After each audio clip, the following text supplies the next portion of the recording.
The Triple H era of WWE has officially begun, and it is already very much firing on all cylinders and very much delivering. The show quality has definitely stepped up, more people are being pushed, and we've already had our fair shake of returns to the company. Dakota Kai, Karrion Kross, Scarlett Bordeaux, and now Dexter Lumis. There are so many released WWE wrestlers that I can really see returning to the company under Triple H. And today I'm going to talk about them. These are 10 wrestlers I think could return to the WWE. I'm keeping it very realistic, not putting AEW people on there, only unsigned, uncontracted talents. So let's go ahead and let's get into it.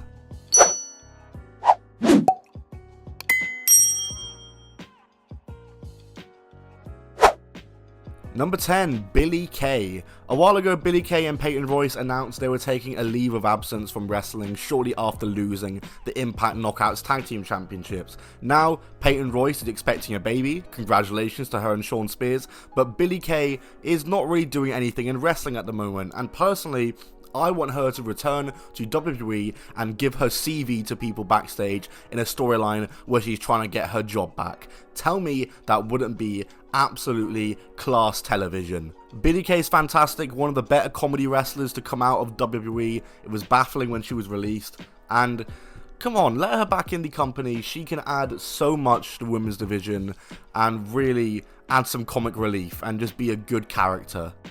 Number 9, Drake Maverick. Drake Maverick has had a storied career in WWE to say the least. He came in as the manager of 205 Live and of AOP, and then he was released, but ended up being re-signed as his release turned into a storyline in NXT. Then he got released again, and then he got re-signed again, where he currently is still in the WWE working as a member of Creative. But I want him back in the ring. I want Drake Maverick back in the 24/7 title scene. He can add so much to the wrestling side of WWE and not just the creative side. Why not use them in both? I genuinely see no reason why they shouldn't do that.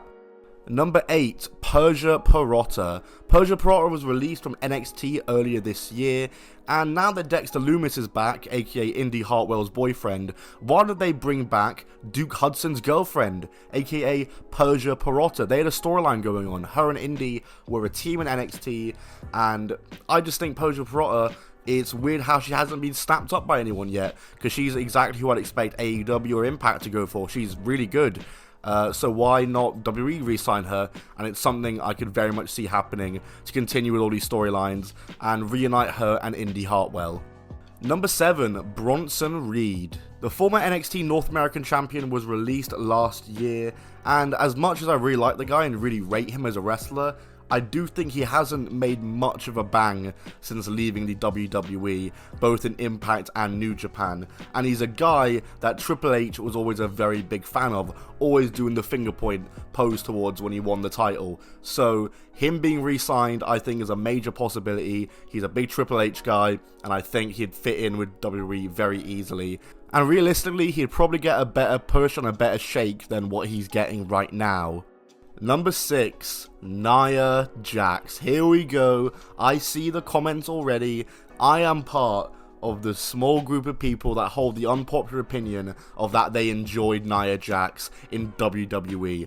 Obviously, she had her moments, you know, the Becky Lynch stuff where she broke her face and the botches and whatnot, but overall, I enjoyed her run, and I think that Triple H could just bring her back. They worked together in NXT. She was part of that OG NXT Black and Gold group, and she could easily just be brought back by Triple H. I don't see why she would turn it down, unless she's decided to fully retire, but without Vince McMahon there, I could see her coming back, unless she's, you know, burnt too many bridges with the interviews that she's done about WWE, which, come to think of it, might hinder that, but I would be very open to seeing her return.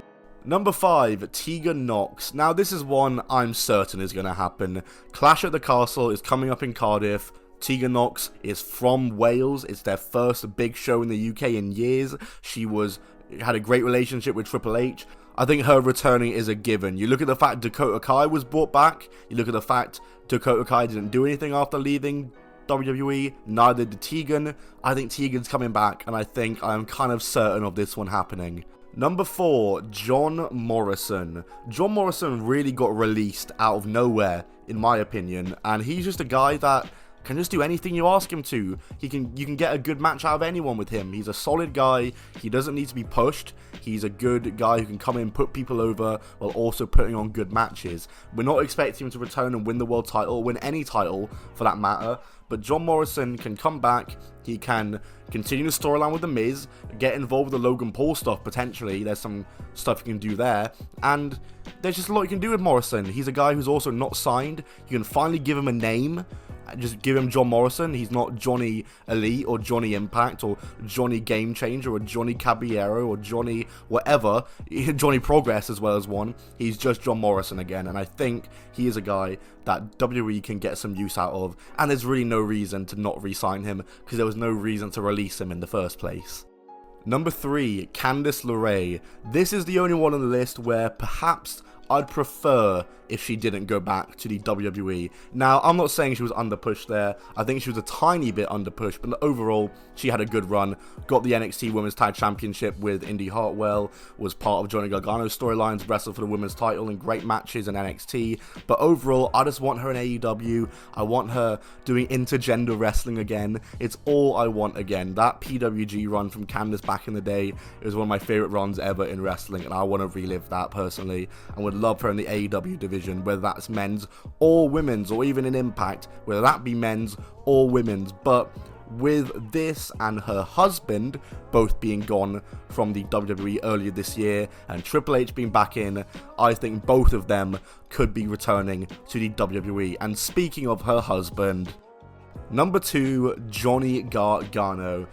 This is another one I am certain is happening. Surely, Johnny Gargano is coming back to the WWE. Surely he only left in the first place because he wanted to take care of his kid for a bit. He hasn't done anything since leaving, like hasn't wrestled anywhere. Triple H is in charge of creative. Him and Triple H love each other. They had a great relationship in NXT. He was Triple H's guy. Ciampa's getting pushed in the main roster now. Triple H guys are getting pushed, and so many other people have been brought back. Like I've said, Johnny Gargano is 100% coming back. Let's be honest with ourselves. He's coming back. He's getting a main roster run most likely, finally, and Triple H will give him a push. I really see that happening. And number 1, Bray Wyatt. It was no secret that Vince McMahon wasn't really a fan of Bray Wyatt. I mean, Bray was around for about 8 years on the main roster, and though he did win the World Championship twice, or 3 times even, the Universal twice, and the World Championship once, it's safe to say he was underutilized. I mean, especially the way they gave his character to Alexa Bliss and just released him out of nowhere.